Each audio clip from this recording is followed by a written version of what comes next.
د هیواد عدلي وزارت سرپرست وزیر په ګډون د غصب مخنیوي کمیسیون رئیس او غړي د یو ځانګړي سفر په ترڅ کې د لوګر ولایت غصب مخنیوي کمیټې له مسؤلینو او ځایي چارواکو سره ګډه ناسته ترسره کړه.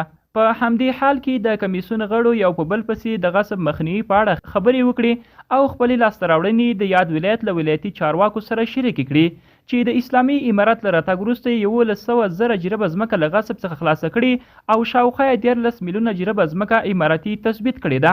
همداراز یې وویل چې د دولتي ځمکو نیول یو له غټو فسادو څخه دي او هیوادوال باید له داسې کړنو څخه ځان وساتي. 40 لکه جریبه ځمکه په ټول افغانستان کې تشخیص او تثبیت شوې اماراتي ځمکه او په حدودو د 11 لکه جریبو کې موږ په ټول افغانستان کې استعداد شوې ځمکه لرو چې د غاصبینو له غصب او د تحریف نه وتلې ده.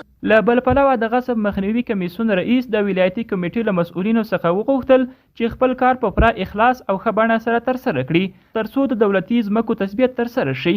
چې فساد مو ورک کړی نه وي تر هغه وخته پورې دا کارونه بې نتیجې دي.